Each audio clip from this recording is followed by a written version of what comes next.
They say a road is just a road. Paved lines on a map, a way to get from one place to the next. But then you hear about a stretch of asphalt that seems to breathe. A place where the fog doesn't just roll in, but seems to wait for you. That's Highway 13.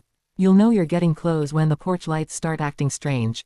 The folks who live out there, the ones whose mailboxes face that blacktop, they'll tell you they don't leave their lights on to guide you home. They leave them on to count the seconds between your taillights vanishing and the silence rushing back in. And if you're smart, you'll notice how many of those lights are crossed, one bulb burning steady, the other one smashed out. A warning, if you're paying attention. A way of saying, not here. Not tonight. It was supposed to be different, once. Back in the 30s, they carved it out of the swamp and the hardwoods with hope and sweat. A WPA project, a ribbon of progress. They gave it a name, a number, a future. But something went wrong in the curing. Maybe they disturbed what should have stayed buried when they laid the foundation. Maybe the road itself got hungry. Because now, Highway 13 is America's most cursed road. Not because of the potholes, or the sharp turns, or even the statistics, though the statistics are enough to make a state trooper cross himself. It's cursed because of what people see in the rearview mirror when they're driving alone at 2 a.m. It's cursed because of the calls that come over the police scanner, calls from drivers who swear they just hit someone, only for the troopers to find nothing but a warm, damp patch of asphalt and the smell of wildflowers. So, if you'll allow me, pull up a chair. Turn the lights down low. Because I want to tell you about the stretch of road where the white lines seem to bleed into one another, where the radio dial spins itself to static, and where, if you listen closely enough, you can still hear the echo of the very last car that tried to drive it alone. This is the story of Highway 13. To declare Highway 13 not merely dangerous but cursed is to immediately sever it from the ordinary world of traffic reports and state-issued safety warnings. Danger is a thing of statistics, of sharp curves and poor visibility, of metal and physics colliding in a momentary, tragic failure. A curse, however, is a thing of intent. It suggests that the road itself possesses a will, a history, a grudge. It transforms the asphalt from a passive surface into an active participant in the dread that befalls those who travel it. This is the foundational idea, the thesis that shifts the listener's mind from the realm of the explainable to the realm of the unknown. When we strip away the comforting language of engineering and accident analysis, what remains is the uncomfortable question of why. Why does this particular stretch, carved from the same earth and laid by the same hands as countless others, feel so profoundly different? A dangerous road can be fixed. You can widen the shoulder, improve the signage, repave the blacktop. But a cursed road defies such solutions. The horror isn't in the roadbed, it's in the space above it, the way the light falls, the sounds the wind makes as it pushes through the pines that line the forgotten farmhouses. It's in the stories that accumulate like fallen leaves in the ditches, stories that the highway department can never sweep away. To label it cursed is to give permission to believe the unbelievable. It opens the door for the trucker who refuses to drive that route after midnight, for the local who knows to take the long way home even if it adds an hour. They aren't avoiding an unsafe road, they are avoiding a malevolent presence. This is where the line between folklore and reality begins to blur so effectively. The folklore isn't just a quaint tale told around a fire, it is the practical, working knowledge of the people who live in the shadow of the road. Their reality is shaped by generations of whispers, of near misses, of that one cousin who came back from a drive on Highway 13 and never quite looked at the world the same way again. The curse acts as a repository for every unexplained event that has occurred along its length. The stalled car whose engine refuses to turn over for no mechanical reason. The figure seen walking the shoulder that vanishes when headlights hit it. The overwhelming, suffocating silence that can descend without warning, swallowing the sound of your own engine. These aren't coincidences to the cursed perspective, they are symptoms. They are the road flexing its malevolent influence. To call it cursed is to connect these disparate events into a coherent, terrifying whole, to suggest a pattern where science sees only chaos. This thesis also introduces the element of the supernatural without the need for gore or cheap shocks. The horror is psychological, rooted in the slow, creeping realization that you are not in a place governed by the rules you understand. The blurring of folklore and reality means that the stories you've heard are not just stories, they are warnings, and the warnings are true. It means that when you feel a presence in the backseat and you know you are alone, you don't question your sanity. You question whether the road has finally noticed you.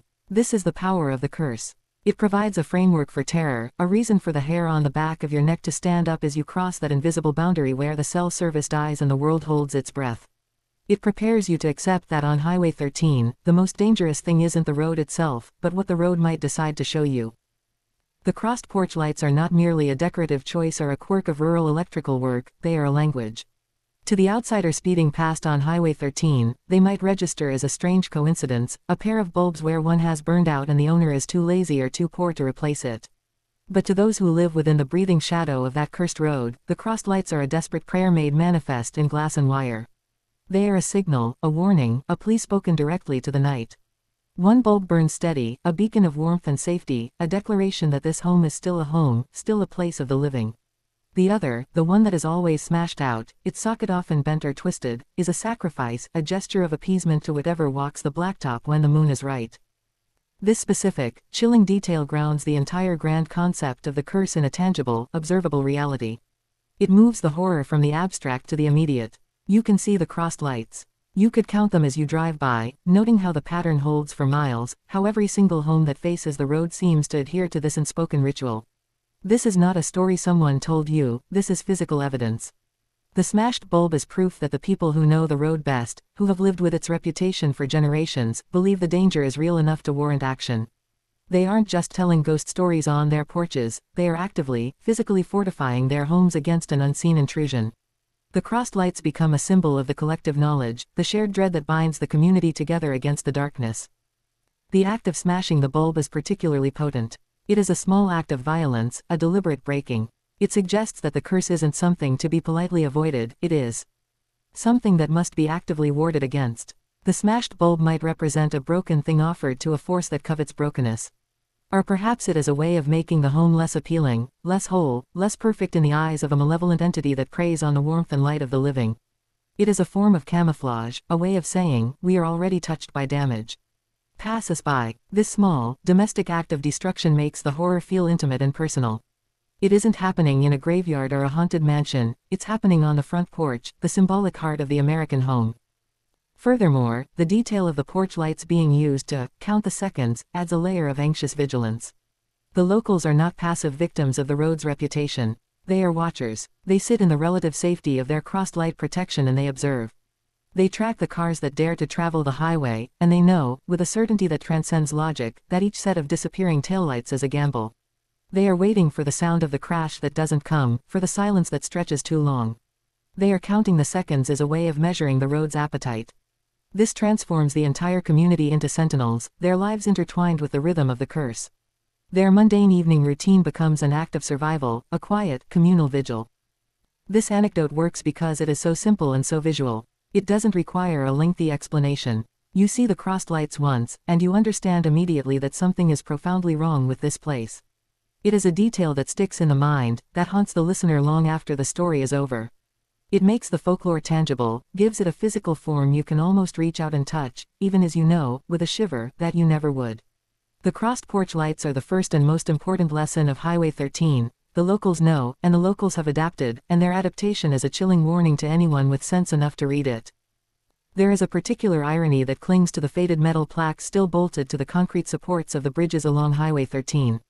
If you stop your car and brave the oppressive quiet to read them, you will see the emblem of the Works Progress Administration, that great engine of hope from the darkest years of the Great Depression.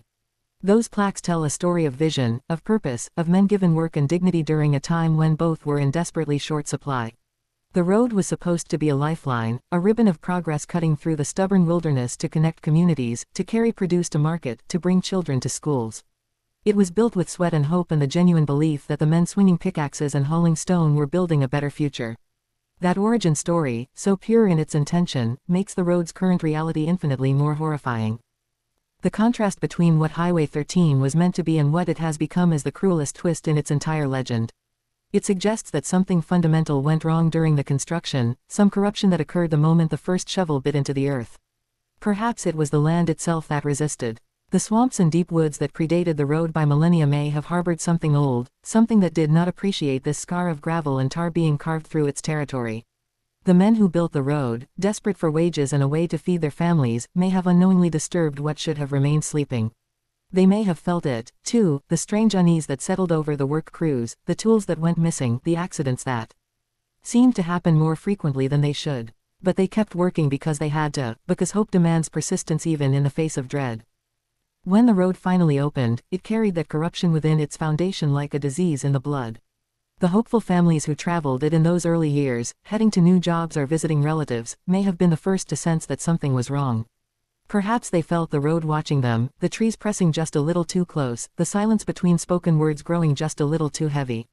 Over the decades, the hope leached out of the asphalt like oil rising from a fresh pavement, replaced by something far darker. The road that was supposed to connect people began to isolate them instead. It became a barrier, a thing to be crossed only when absolutely necessary, a place where the radio died and the cell signal failed and the feeling of being utterly alone in the universe became overwhelming. The physical evidence of this decay is visible to anyone brave enough to look closely. The pavement buckles in strange patterns, not from frost heaves or poor maintenance, but in waves that seem almost deliberate, almost artistic in their wrongness. The bridges that once stood as proud monuments to American ingenuity now sag with a weariness that goes beyond simple aging. The road signs are perpetually faded, as if the very light along this corridor is weaker, less capable of illuminating anything clearly. It is as if the road itself is trying to forget its noble origins, to erase the memory of the hopeful hands that laid its foundation. It wants to be only what it has become, a monument to despair, a testament to the idea that some places are simply not meant to be connected, that some distances are better left unspanned. The locals understand this transformation intimately. They know that the road was born of hope and has been sustained by fear. They tell stories of their grandparents who remember the construction, who spoke of strange sounds in the night during those building years, of workers who quit without notice and left town without explanation. These stories have been passed down with the weight of scripture, shaping how each new generation approaches the road. The WPA plaques remain, but they are no longer symbols of pride. They are warnings, markers that read, "Here was built a dream, and here the dream died." The road continues to carry travelers, but it no longer carries them toward anything good. It carries them toward the heart of the curse, toward the place where hope goes to be consumed. To define the curse of Highway 13 solely by its accident statistics is to miss the point entirely, to stare at the shadow and ignore the thing that casts it. The numbers are real enough, of course. The Highway Patrol has files thick with photographs and reports, documenting crashes that defy easy explanation, vehicles found wrapped around trees with no skid marks, solo accidents on straight stretches of bone-dry pavement where the driver simply seemed to forget how to drive. But statistics measure only the aftermath, the physical residue of events that began somewhere far deeper. The true curse is not written in police blotters or insurance claims. The true curse is written in the marrow of those who have driven it and survived, in the wide eyes of the motorist pulled over at the all-night gas station at the road's southern end, the one who grips the counter and whispers that something was in the car with him, that he felt it breathing just behind his ear for the last 20 miles. This feeling is the curse's primary symptom, its most reliable signature. Drivers report it with such consistency that it has become its own kind of data, a folklore of sensation that transcends individual experience. It begins subtly, often as a simple shift in the quality of the air. The temperature inside the car drops, not gradually as if passing through a cool hollow, but instantly, as if someone has opened a door to a walk-in freezer. The skin on the back of the neck prickles, the arms break out in gooseflesh, and the driver finds themselves checking the rearview mirror more frequently, scanning the back seat for something they cannot yet see but already know is there. This is the moment the road announces its attention, the moment the journey transforms from a simple commute into something far more personal. The malevolent presence that so many describe takes many forms, adapting itself to the fears and vulnerabilities of each traveler. For some, it is a figure glimpsed in the peripheral vision, standing just at the tree line, perfectly still, watching the car pass with an intensity that feels almost physical. For others, it is the sense of a weight settling into the passenger seat, a depression in the fabric, a shadow that seems deeper than it should be. There are those who report hearing sounds that have no source, footsteps on the asphalt behind the car, even when the car is moving at speed, or a voice whispering words that cannot quite be understood but carry a tone of unmistakable menace. These experiences share a common thread. They all communicate that the driver is not alone, that something shares this stretch of road with them, and that its interest in them is anything but benign. The consistency of these reports across decades, from drivers who could not possibly have known each other or compared stories, lends them an eerie credibility. A trucker running a route for the first time, who has never heard the legends, will pull into the same rest stop as a local who has driven the road 1,000 times, and they will describe the same cold, the same watching presence, the same overwhelming urge to drive faster, to escape. This is the curse's great power, its ability to imprint itself upon the consciousness of strangers, to reach across the boundaries of knowledge and belief and touch something primal in the human mind. It does not require you to know its history to feel its weight. This feeling, this pervasive sense of malevolent presence, is what transforms Highway 13 from a dangerous road into a cursed one. Danger makes you cautious. It makes you check your speed and grip the wheel a little tighter. But the curse makes you afraid in a way that has nothing to do with driving conditions. It makes you afraid of the dark spaces just beyond your headlights, afraid of the silence when you turn the radio off, afraid of the rearview mirror and what might be looking back from it. The curse lives in that fear, feeds on it, grows stronger with every driver who feels that cold breath on their neck and knows, with absolute certainty, that they are not alone on the road. The sound of tires on Highway 13 is wrong from the moment you cross onto it, and that wrongness is the first sensory detail that announces you have entered a place no longer bound by ordinary rules. It is not the familiar hum of rubber against pavement that drivers know from 1,000 other roads, a sound so mundane it fades instantly into background noise, ignored and forgotten. On this road, the tires seem to sing, but the song is in a minor key, a low and mournful vibration that travels up through the chassis and into the steering wheel, into the driver's hands, into the bones of their arms. It is a sound that demands to be noticed, a constant, droning reminder that the surface beneath the car is not neutral ground. Some drivers describe it as a whisper, 1,000 voices speaking just below the threshold of understanding, trying to communicate something the conscious mind cannot quite grasp. Others hear it as a complaint, the road itself groaning under the weight of passage, resenting every vehicle that dares to traverse its length. This auditory invasion is only the beginning. Roll the window down, if you have the courage, and the smell will reach you almost immediately. It is the smell of damp earth, yes, but not the clean, fertile smell of healthy soil after a spring rain. This is the smell of earth that has been too long undisturbed, of decay happening in slow motion beneath layers of fallen leaves and creeping moss. It carries the sharp, metallic tang of iron-rich mud, the sweetness of rotting vegetation, and underneath it all, something else, something that defies identification. Drivers who know the road well will tell you it is the smell of the swamp breathing, the exhalation of a place that has been holding its breath since the first trees fell to make way for the highway. On certain nights, we